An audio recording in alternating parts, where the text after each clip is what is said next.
मनुष्य के कर्म ही उसके सुख दुख का कारण है। गीता में भगवान श्री कृष्ण स्वयं कहते हैं कि मनुष्य अपना कर्म करते हुए ही जीवन में संसिद्धि को प्राप्त करता है। जिन कृत्य तथा कर्मों को करने से मन में भय, शंका, राग, द्वेष एवं ग्लानि उत्पन्न हो, वह सब अधर्म के कर्म हैं।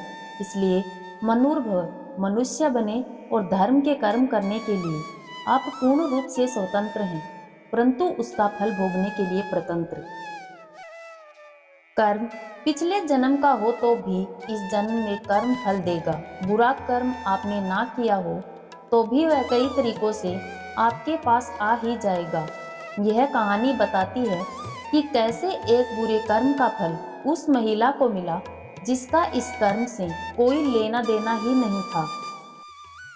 एक बार की बात है, एक दूर देश में एक संपन्न राजा हुआ करता था। उस राजा ने एक दिन 11 ब्राह्मणों को ब्रह्म भोज के लिए बुलाया। सभी ब्राह्मण महल के आंगन में भोज के लिए इकट्ठा हो गए। इस आंगन में रसोइये ने भी अपनी रसोई लगाई हुई थी। रसोइया भोजन बना रहा था कि एक चील अपने पंजे में एक सांप को दबाकर ले जा रही थी। सांप बेचारा आत्मरक्षा की सोच रहा था। चील अपने शिकार को खाने का सोच रही थी।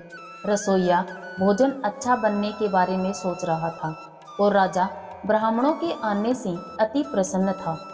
तभी अचानक सांप ने आत्मरक्षा में अपने फन से जहर निकाला। सांप का जहर चील से बचने के लिए था, लेकिन इस वक्त वो ठीक रसोइये की बड़ी सी कढ़ाई के ऊपर ही था और जहर का कुछ हिस्सा उस कढ़ाई में पक रहे खाने में मिल गया। इस जहर का किसी को कुछ नहीं मालूम था, इसलिए राजा ने ये खाना भोज में परोसवा दिया। ब्राह्मणों ने जैसे ही खाना खाया, उन सभी की मौत हो गई। राजा ब्रह्म हत्या के कारण बहुत दुखी हुआ। रसोइया भी नहीं समझ पाया कि आखिर क्या हुआ है। ये सारी परिस्थिति देखकर यमराज बड़े विचलित हो गए। उनके लिए फैसला करना मुश्किल हो गया कि इस पाप कर्म का फल किसे मिलना चाहिए।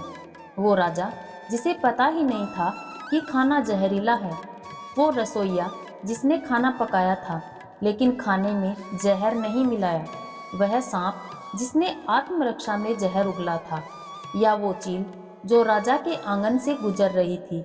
महीनों बीत गए लेकिन यमराज इस पाप कर्म का फैसला नहीं कर पाए। तभी अचानक एक दिन उस राज्य से कुछ ब्राह्मण गुजरे।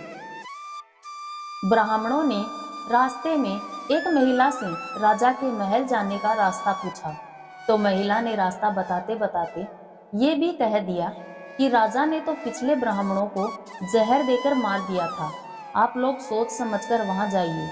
बस जिस पल महिला ने ये शब्द मुंह से निकाले, उसी समय यमराज ने फैसला कर लिया कि उन मृत ब्राह्मणों की मृत्यु के पाप का फल इस महिला के खाते में जाएगा और इसे उस पाप का फल भुगतना पड़ेगा। यमराज के साथ मौजूद दूतों को समझ ही नहीं आया कि जो महिला उस घटना के समय वहां मौजूद भी नहीं थी, उसको कर्म फल क्यों मिलेगा। तब यमराज ने कहा कि देखो, जब कोई व्यक्ति पाप करता है तब उसे बड़ा आनंद मिलता है, पर उन मृत ब्राह्मणों की हत्या से ना तो राजा को आनंद मिला, ना ही उस रसोइये को, ना ही उस सांप को आनंद मिला और ना ही उस चील को।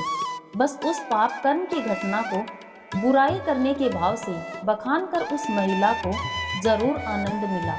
इसलिए उस अनजाने पाप कर्म का फल अब इस महिला के खाते में जाएगा। अब आप सोचिए कि जब जब हम सब रस लेकर किसी की बुराई करते हैं तो कैसे अपने ऊपर पापों के कर्म चढ़ाते जाते हैं। जितना मजा लेकर हम बुराई करते हैं, उतने ही पापी बनते जाते हैं। भगवान से नहीं, अपने गलत कामों से डरना चाहिए, क्योंकि भगवान तो माफ कर देते हैं, लेकिन कर्म कभी माफ नहीं करते। जो किया है उसका फल जरूर मिलता है। क्रोध से बुद्धि नष्ट होती है, घमंड से ज्ञान और लालच से ईमानदारी नष्ट हो जाती है। क्रोध, घमंड और लालच से बचें। गलती होने पर प्रायश्चित जरूर करें, क्योंकि प्रायश्चित से पाप नष्ट होता है। अगर लोग आपसे खुश नहीं हैं तो परवाह मत करो, तुम यहाँ किसी का मनोरंजन करने नहीं बल्कि अपनी जिंदगी बनाने आए हो। जब तक व्यक्ति धनवान रहता है उसके आसपास स्नेह प्रकट करने वाले लोगों की भीड़ रहती है, लेकिन धन चले जाने के बाद जो लोग साथ देते हैं वे ही सच्चे स्नेही होते हैं। जिंदगी एक परीक्षा है। काफ़ी लोग इसमें फेल हो जाते हैं क्योंकि वे दूसरों की नकल करते हैं। वे नहीं समझ पाते कि सबके पेपर अलग अलग होते हैं। भगवान श्री कृष्ण कहते हैं कि तुम हिम्मत का सिर्फ एक कदम तो बढ़ाओ, फिर देखो मेरी ओर से हजारों कदम तुम्हारे लिए होंगे। बुरे लोगों को दूसरों में राई की तरह छोटी सी बुराई भी दिखाई देती है, लेकिन ऐसे लोगों को खुद की बड़ी बड़ी बुराइयां भी दिखाई नहीं देती। वक्त से ज़्यादा अच्छे रिश्तों को महत्व दीजिए, क्योंकि अच्छा इंसान अच्छा वक्त ला सकता है, लेकिन अच्छा वक्त अच्छा इंसान नहीं ला सकता। बुरा कर्म करने वाला इंसान अपने कर्मों की सजा खुद को देता है, मगर कई बार सत्य, धर्म और न्याय की राह पर चलने वाला भी दूसरों की गलतियों की सजा खुद को ही देता है। इंसान का मन बेचैन खुद के कर्मों के कारणों से ही होता है या दूसरों की गलतियों के कारण से हो, सजा तो उसे स्वयं ही भुगतनी पड़ती है। मन को अशांत करना अगर आपको आता है तो शांत करने की भी कला आपको सीखनी पड़ेगी। अनजाने में हुए बुरे कर्मों की सजा मिले या ना मिले, पर इंसान जो बुरे कर्म जानबूझकर दूसरों को दुखी करने के लिए और उनका हक छीनने के लिए करता है, ईश्वर उसकी सजा अवश्य देता है। यही सत्य है। जीवन मिलना भाग्य की बात है, मृत्यु होना समय की बात है, पर मृत्यु के बाद भी लोगों के दिलों में जीवित रहना ये कर्मों की बात है। जिस तरह आप दूसरों के साथ व्यवहार करते हो, उसी तरह आपको भी दूसरों से व्यवहार होता है। जब आप धोखा देते हो तो आप खुद भी धोखा खाते हो। अपनी जिंदगी में अपने कर्म करने पर सदा ध्यान देना, क्योंकि कर्म एक ऐसी चीज है जो आगे जाकर हमारे पास ही लौटकर आती है। अपना समय यह सोचकर बर्बाद ना करो कि दूसरों ने तुम्हारे साथ क्या बुरा किया है। तुम्हारी जगह कर्मों को उनका जवाब देने दो। जो लोग आपको चोट पहुंचाते हैं उन्हें अंत में कर्मों को भोगना पड़ता है। कर्म का थप्पड़ इतना भारी और भयंकर होता है कि हमारा जमा हुआ पुण्य कब खत्म हो जाए पता भी नहीं चलता। पुण्य खत्म होने पर समर्थ राजा को भी भीख मांगनी पड़ती है। इसीलिए कभी किसी के साथ छल कपट करके किसी की आत्मा को दुखी ना करें। भगवान श्री कृष्ण कहते हैं कि मैं किसी के भाग्य नहीं बनाता हूँ, हर कोई अपना भाग्य खुद बनाता है।